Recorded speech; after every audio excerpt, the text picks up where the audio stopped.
Hello everyone, it's Amy and welcome back for week 167 of Build Your Stash and Craft.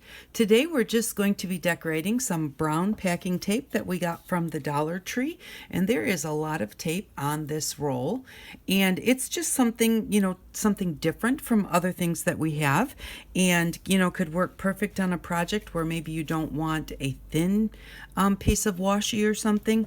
This is definitely not washi. It's going to probably stick better than washi, and because washi tape, tends to be, it's a removable tape is what it is. And so, this is a packing tape, so it's going to be much sturdier. And all we're going to do is we bought some stencils. We got some of the Jot stencils from the Dollar Tree. I picked up a couple packages of those. And at one point I had used some of these stencils and I thought that they were Martha Stewart, but they're not. They're Jot and they're from the Dollar Tree, which is a whole lot better. And so I've already just peeled off one of my stencils, and they've already got paint all over them because I did this video. I had to get a new phone because my phone wasn't ringing. I'd have to turn it off and turn it back on again. Somebody would call and then they'd call the house phone and go, well, how come you're not answering your phone? Because it didn't ring. So I got a new phone and I recorded this video on my new phone and it did not work. I can't get my computer to recognize my phone or something. I don't know. So hopefully, hubby says I need to go and have somebody look at it and maybe tell me what I can do to fix it, but I haven't had a chance to do that yet. So I am just recording this on my old phone so that we can go ahead and play with this. But basically, just use a palette, which is an oatmeal container top. You can use anything that you have, and then just try and line it up fairly straight. And then just put it on here. Now be careful about going off the edges. That is something that I did quite often on the last video, so hopefully I'll do better on this one. And then I just put my packing tape onto a piece of parchment paper, and I will leave it there till I'm ready to use it. So it just makes a nice storage spot for it, and because the parchment is like a non-stick kind of paper, it will come off when I'm ready, especially since this is a very strong hold tape. You're going to want to definitely put it on something that is going to let it release. So, and then these stencils come with a backing. Let's see, do I have one here? Yes. When you get these stencils, oh no, I guess I don't. But when you get them, they come like this. They have a white backing behind them like this, and it's kind of shiny, and I thought it was non-stick.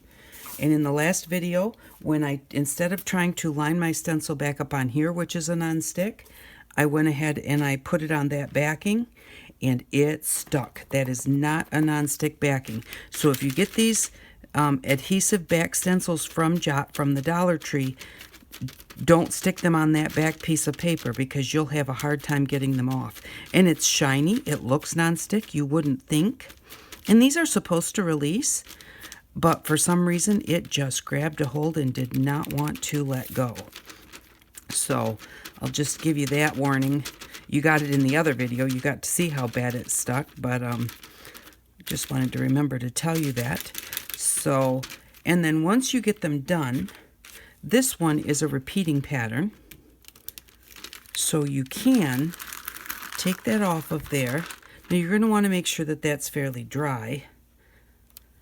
But then if you look, let me see. Just kind of lay this on here.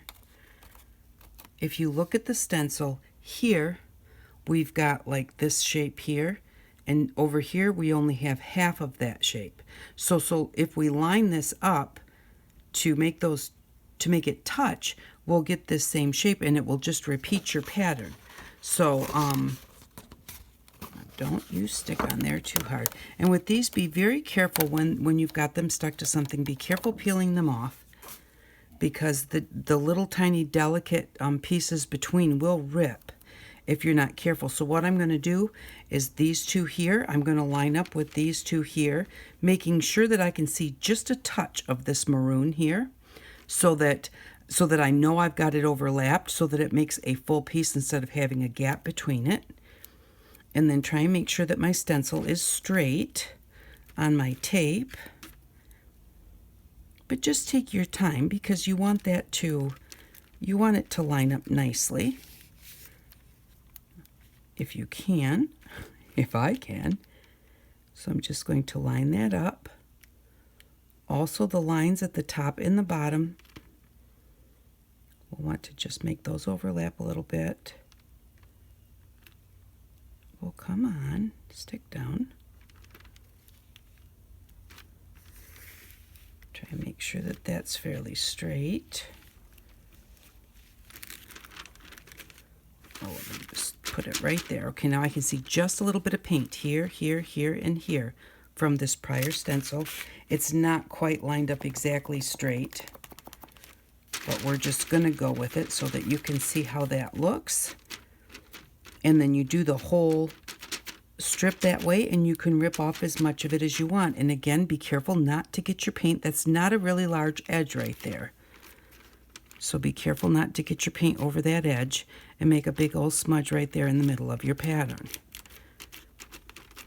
If you go over the outside and get on the parchment, that's no big deal.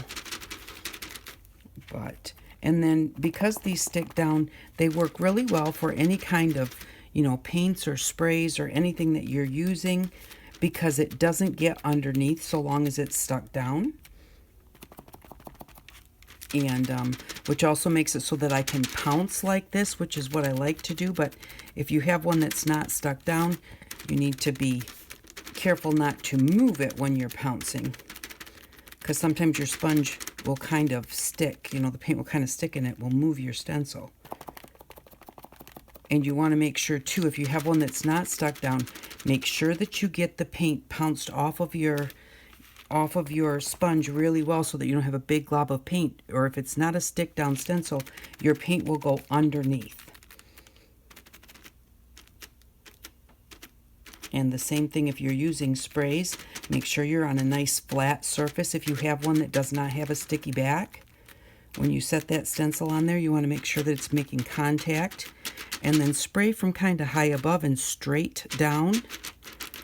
And don't overdo it where it gets kind of runny. And that will help it so that you don't get seepage underneath your stencil. All right, so let's see what that looks like. And there we go. That looks pretty good. Like I said, I did not line it up quite perfectly. I'm going to, for right this second, I'm going to put this back on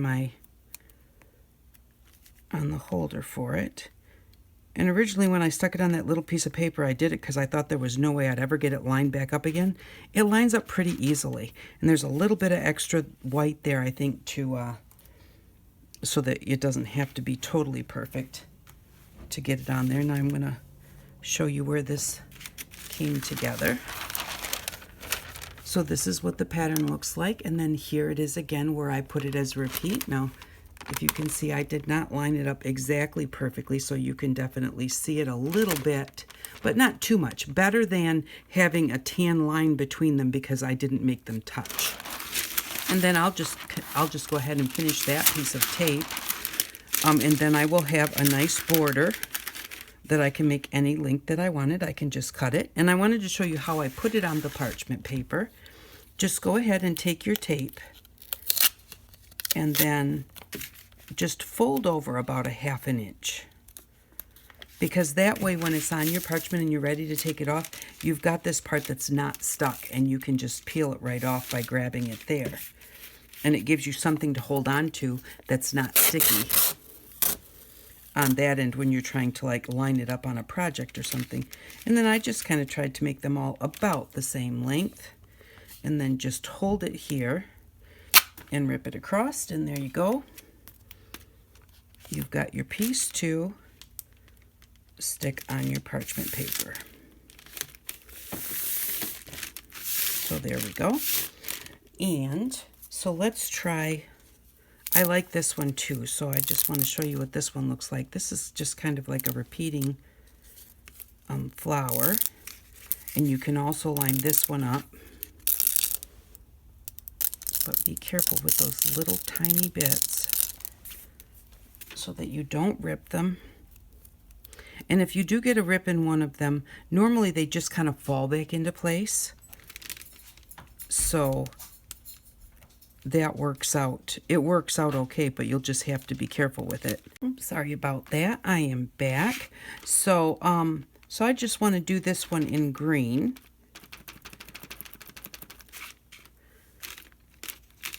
And again, just remember not to get it over your ends so that you have a nice pattern. But if you get it over the end and you're like, oh great, I ruined it. You didn't ruin it. You just cut that piece off right there when you're using it, and then cut it off a little bit right there when you're using the next piece, and you're all good to go. You just cut that piece off. Or you put it on your project and then you put a flower or something on top of it to cover it up. Nothing's ever ruined. You can always do something with it. It's only one little teeny tiny mark that you might make there. It's not going to be that in the way. But I really do like the stick down stencils. Other than sometimes they stick really, really well. And you have to be careful taking them off of whatever you have them stuck to. Now this packing tape kind of, I don't know if I want it, it's not non-stick or anything, but this doesn't stick real bad to it. So there we go. Let me get just a little bit more right up here at the top because I didn't get that very well.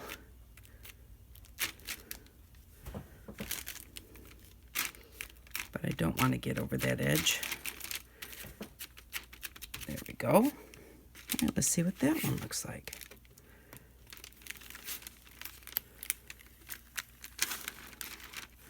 And again, be careful. There's a little like swoosh right there, and the point of that swoosh is sticking down, so I'm going to kind of get down underneath of it there, because sometimes even your paint kind of helps it to stick down. So you just take your time. There's another one that doesn't want to let loose. There we go. Just take your time when you're peeling them off. Don't just rip them off, or you might, rip that little piece right off of there. And now the way that these flowers go is this one goes this way, and then this one goes this way, and then this way, and then this way. And so, and what they do is the stem kind of lines up with the little, like, stamen on the top. So that's what I'm going to do when I put it back on. I am just going to basically line it up about the same way.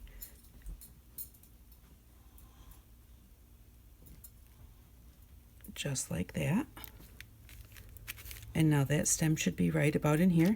Might be a little closer, might be a little further away. It might even touch. It's like you might not get it totally exact. That's not going to make that big of a difference. Nobody's going to notice that little bit of difference as to how close those two pieces are together. Like here, if you had a gap, you had a gap. But even if you had a gap, that wouldn't hurt anything.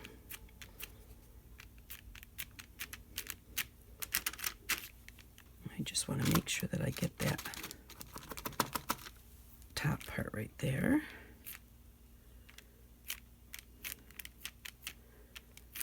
There we go. And then we'll just finish this off so we can peel it off and see how well we got it lined up.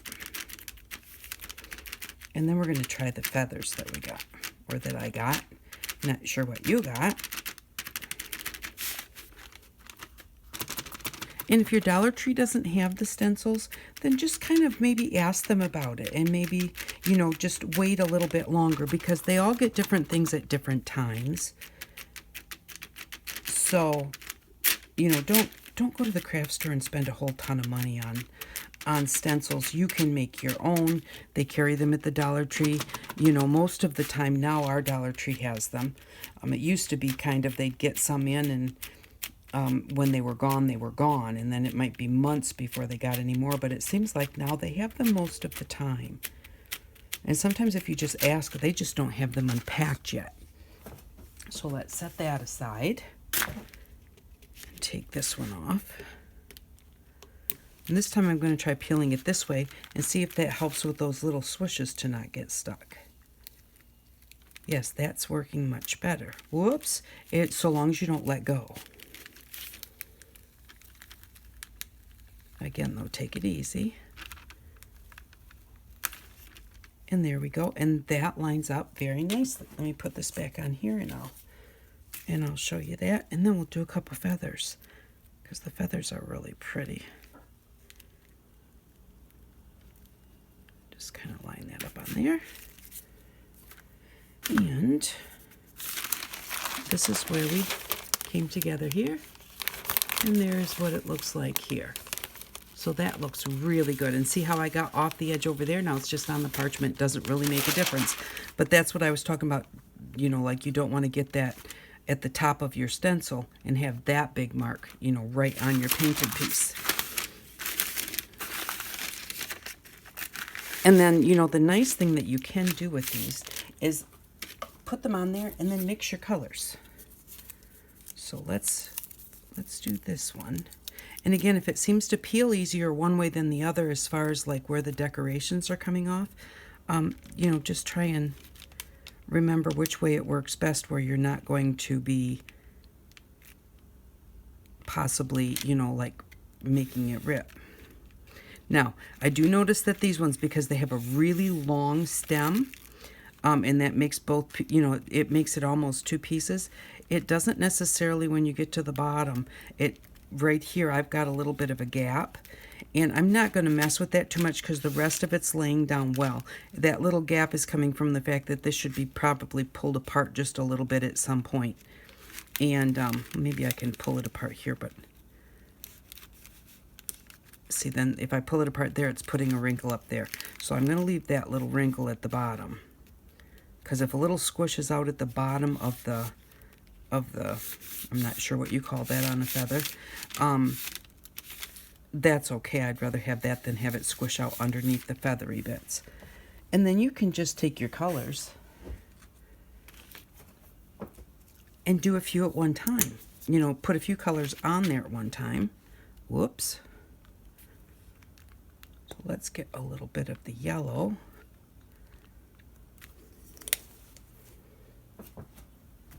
Grab a sponge for that. And I like to do kind of the lighter color first and then get darker as I go, because that way I'm not getting the dark color on my light sponge, on my light colored sponge.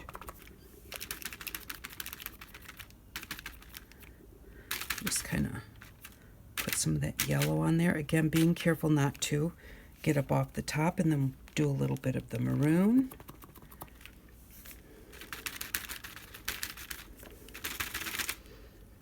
And you can be really picky on this. You can even go in with a paintbrush if you want to make all of these little bits different colors. You know, you can just go in with a paintbrush and paint between those lines in order to put a different color in all the different places that you want to. And then I just kind of want to make sure that where my colors come together, that I just kind of like blend them in a little bit so that there's not just a huge stark line. So just kind of, I'm just lightly tapping on there, not picking any particular spot. You know, like I'm not following any lines or anything. And it looks like I've got like a really solid line right there of red. So I definitely don't want that to happen. And I'm going to try and put a little bit of the light color back on top of there too. And then let's peel it off for the reveal.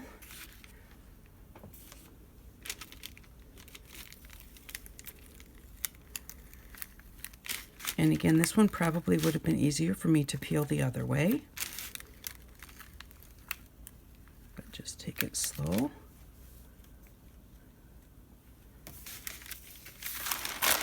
And there's what that one looks like. And I don't know if you can see the yellow. I can see it really well here. It doesn't look like it's showing so much on the camera. But it's just really, you know, it's really pretty to mix your colors. And you can do that on all of them. You know, you could do the flowers with colored flower and green at the bottom. And you don't have to be specific. You can just kind of blend them together the way that I just did. Like if you were going to do the flower and you wanted to do, you know, do the bottom green and then put some color at the top and then just kind of blend it in this area so that you have your difference in colors. But yes, these are just, they're really fun to play with. And then, you know, there's so many things you could do with these. This is a really cute little one. This would make a really cute, like, tea card. The tea cards that we make. I think I made those in Journaling on a Budget. But yeah, it would make, because of the size, this one right here is almost like the perfect size to do a tea card. I'm going to put some of the green on this one. And this one is very small, so I really need to watch where I'm going so that I don't get too much over the edges. But then if I do, I can just cut around it. Put a little bit in there. And remembering that, you know, whatever you see from the top as far as color goes, that's what you're going to see when you pull it off. So if you cover up the green completely with the orange, you know, it's not going to show very much. You might want to, before you take it off, go back in and maybe put just a little bit more green in there. Lightly. And try not to leave any, like, marks from the edge of your sponge. And actually, if you take your sponge and you hold it this way, so that you have a rounded edge, you don't get so much of that straight edge. And I know that. I just always forget to do it. My green is a little bit, my green's a little bit too thick. It's got some marks in it. And there's that one. Now on that one, the yellow is very, very light. But I've got it off. I could try and line it back up. But what I would do if I think it's too light when I cut it out, I'll just take a pen or a marker and I'll just go around the edges. You know, just trace around it just to give it some more distinction.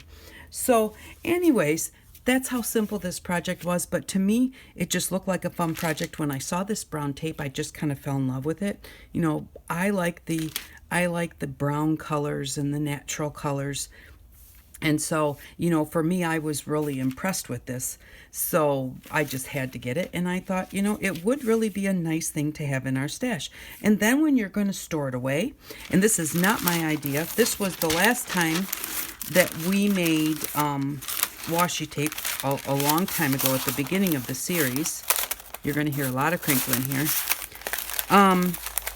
But the last time that I did it, I rolled it up and I used paper clips on each end. And it was suggested by a couple of different people to roll it up. And then take I should have done this first.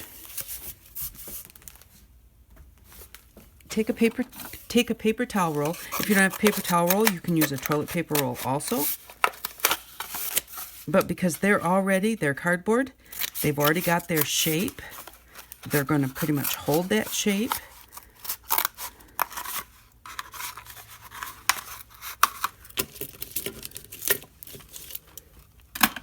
So just roll it up. And then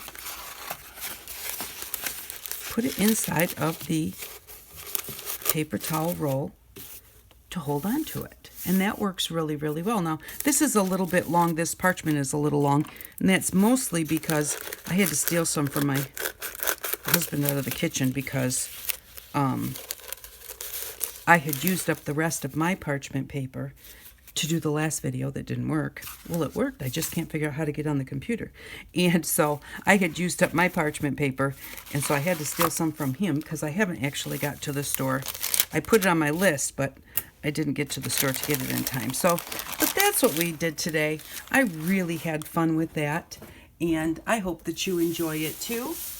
And for next week, we are going to need, we're not going to buy anything for next week. We are just going to need some fun foam, some of our fun foam, and our aluminum foil, some cardstock, some paper, and that's it. So that's what we're going to need for next week. So just, piece of cardstock, piece of regular paper, some fun foam, some aluminum foil, and glue.